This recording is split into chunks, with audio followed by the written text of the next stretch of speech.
Во името на Отецот и Синот и Светиот Дух. Амин.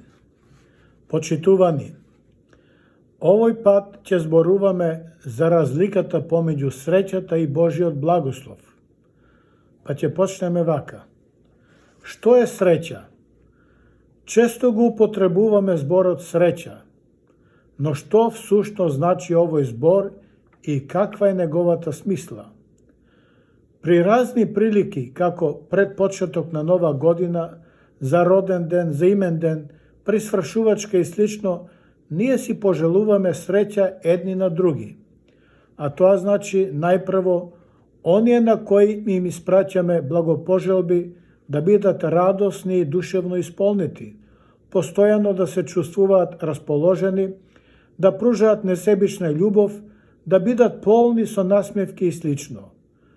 Но тоа се само наши благопожелби, а дали така ќе биде зависи од повеќе фактори, затоа што среќата не се таргетира, не се насочува, па ниту се определува. Среќата е лично чувство на секој поединечно. Среќата е невидлива, но ја гледаме преку незините надворешни пројави и особини. Кога ќе видиме човек насмејан, убаво расположен, блика од неизмерна радост, кога нема грижи, кога е задоволен од животот, на кого желбите му се остварени, велиме, тој човек е среќен. Спротивно на тоа, несреќниот човек е нерасположен. Реакциите на телото и лицето му се спротивни на среќните луѓе, а често пати се гледа и гнев кај него. Среќата е најпосакуваното чувство. Нема човек кој не би сакал да се чувствува среќен, но, за жал, секогаш не е така. Чувството на среќа не е долготрајно, ниту пак постојано. Понекогаш знаеме како доаѓа, но не знаеме колку ќе трае. Се случува, ако во еден момент сме среќни, можно е само по кратко време да ни се изменат чувствата и да бидеме облиени со тага. Затоа ќе речеме дека среќата не го прави човекот бескрајно и вечно радосен, па ниту душевно исполнет и смирен, туку тоа е привремено чувство. Сите нешта што допринеле да се чувствуваме среќни, можно е за момент да се променат. Така спонтано доаѓаме до заклучок дека се во животот не е така розево како што посакуваме. Секое задоволство има свој крај. Богатството може да го немаме, убавината ќе исчезне, власта ќе ја изгубиме, а удобниот живот пред очи ни се претвара во страдање и мрак. Тогаш си го поставуваме клучното прашање. Како понатаму? Која е смислата на земната среќа, па и на животот воопшто? Смислата на среќата и на животот. Еднаш кај големиот научник Алберт Ајнштајн дошол еден негов пријател и му рекол: "Ти си учен човек и голем научник и еден од најпаметните луѓе, па затоа сакам да те прашам, која е смислата на нашиот живот?" Ајнштајн му одговорил: "Твоето прашање не спаѓа во областа на науката. Тоа прашање е на религијата и на верата." "Ако е така," рекол пријателот, "зарем тогаш не треба да се прашуваме за смислата на животот?" Ајнштајн му одговорил: "Пријателе, ако не се прашуваме за смислата на животот, тогаш не вреди ниту да живееме." Која е смислата на нашето живење? Ова суштинско прашање често се поставува и денес. Одговор дава науката, социологијата, филозофијата, но и религијата. Но за да дојдеме до вистинскиот одговор, треба да се вратиме малку поназад и да го поставиме прашањето: како постанал животот на земјата воопшто? Има повеќе теории, но воглавно сите се сведуваат на две тези: теистичка и атеистичка. Теистите или верните и религиозните луѓе потеклото на животот го поврзуваат со Бога. Така, ние христијаните одговорот на ова прашање го црпиме од Светото писмо, од Библијата, и велиме дека Бог е создател на целиот универзум, а најпосле како круна на сите созданија го создал човекот. Атеистичкиот поглед на светот го отфрла библиското учење и одговорот го бара во разни научни теории. Доскоро најпознати беа две. Дарвиновата теорија, која се базираше на еволуцијата, и другата беше Кант-Лапласовата теорија. Во денешно време овие теории и во науката се отфрлени како неосновани. Ако прифатиме дека Бог не постои и дека Он не е создател на светот и животот, тогаш си земаме за право да мислиме дека се ни е дозволено и можеме да се однесуваме како што сакаме. Ако пак прифатиме дека Бог постои, тогаш Божиот закон ни го определува правецот и рамките во кои ќе се придржуваме во животот, затоа што Божиот закон не насочува кон вечниот живот и Царството Небесно. Ако се вратиме на одговорот на Анштајн, ќе речеме: ако не постои живот после смртта, тогаш не вреди да живееме, односно животот ќе биде бесмислен. Ако среќата и радоста траат кратко, а така е, тогаш зошто живееме и која е целта на нашето живеење? Верата во Бога е живот, велат светите отци. Ако не живееме според Божиот закон, тогаш тоа е исто како да не постоиме. Како прилог кон ова ќе се послужам со примерот од Светото писмо. Во параболата за богатиот и сиромавиот Лазар, што е запишана во Евангелието според Лука, глава 16, се вели: богатиот живел среќен и удобен живот, но не бил праведен и бил неправичен кон луѓето. За разлика од него, Лазар бил сиромав, но бил праведен. Поради благочестивоста Лазар бил награден во вечниот живот, а богатиот, кој бил неразумен и зол, бил однесен во местото на вечна мака во пеколот.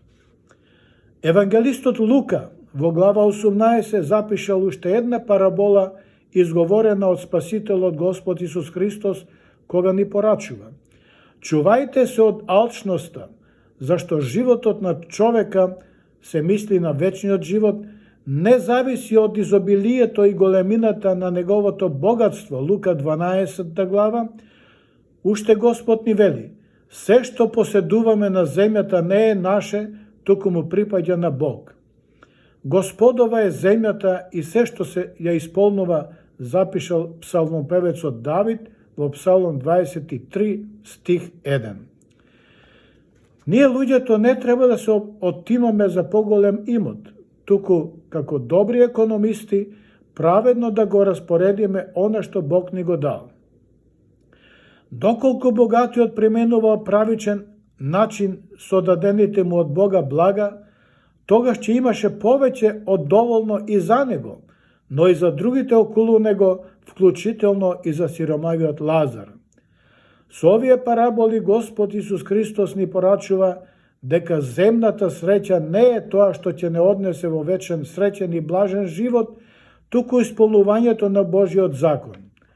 Православниот поглед на животот е фокусиран на вечното спасение на душата преку вера, преку покаяние и помирување со ближните и со следење на Христа. Земниот живот е само подготовка за вечноста, затоа од нас се бара да живееме во љубов едни кон други, во душевно смирение, да си проштеваме и да не паѓаме под влијание на светските работи, туку да бидеме сол и светлина на земјата. Ние се молиме: Боже, простини ги гревовите наши, види Матеј глава 6. Сите сме на поминување. Еден монах, калуѓер, живел во одвоена келија недалеку од својот манастир. Еднаш дошол млад човек да го посети. Кога дошол во келијата на монахот, видел празна просторија во која немало ништо. Човекот го праша монахот: Оче, каде ви се стварите? Монахот му возвратил со исто прашање: А каде се твоите ствари? Човекот одговорил: Па јас немам со себе ништо, оти сум на поминување. Монахот му одговорил, па и јас сум на поминување овде и затоа немам ништо. Сите сме на поминување во овој живот и што ни вреди богатството, славата, силата и слично, кога знаеме дека еден ден ќе го немаме. Во една молитва се вели, и целиот свет да го спечалиме, пак ќе треба во гроб да се населиме, таму каде што се и царевите, и богатите, и сиромасите. Сите сме гости на овој свет и не остано никој вечно да живее на земјата. Божиот благослов најголема среќа. Неизмерна среќа за Божите луѓе е Божиот благослов. Благословот ни дава посебна среќа затоа што таа извира од средбата со Бога. Благодата од Светиот Дух ни дава среќа за која треба да копне секој од нас, а тоа е среќата што никогаш не престанува и вечно трае.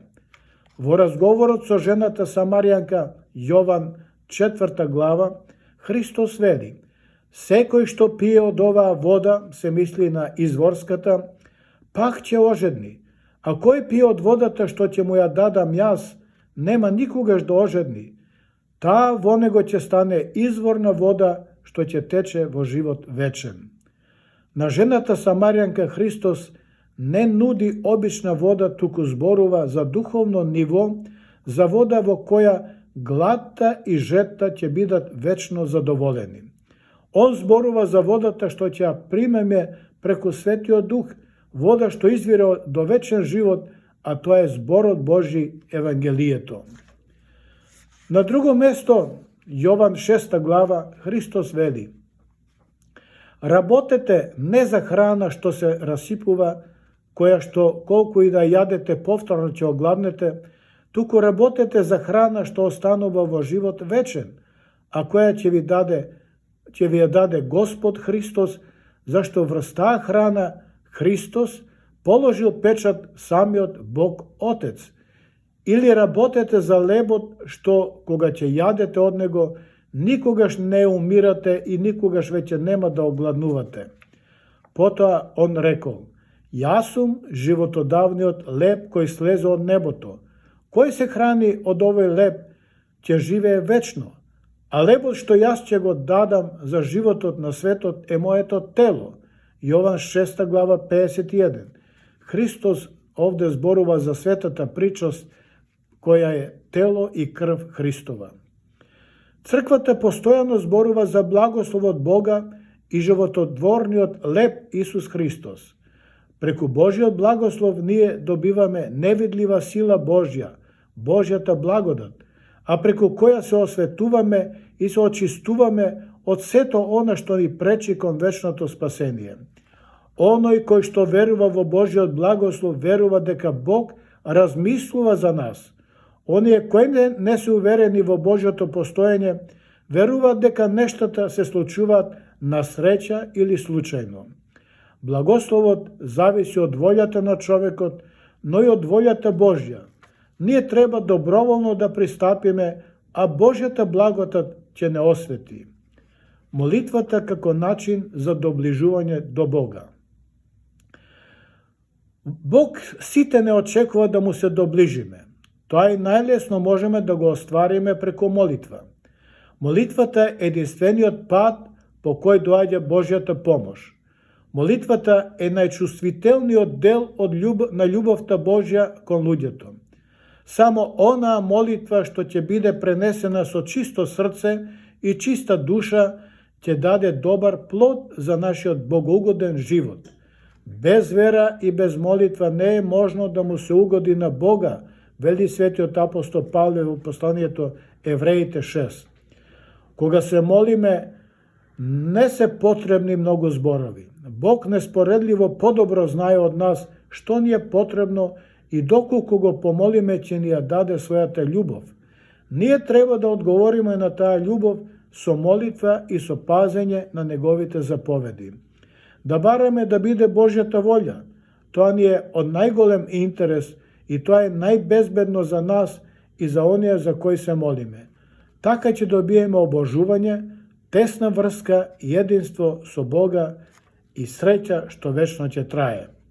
На крајот ќе речеме, за црквата земната среќа нема некое посебно значење, бидејќи колку и да се чувствуваме расположени, душевно исполнети и среќни, сепак тоа е од привремен карактер. Само среќата што ќе ја добиеме преку Божиот благослов е вечна и непроменлива. Да се стремиме кон таква среќа. Амин.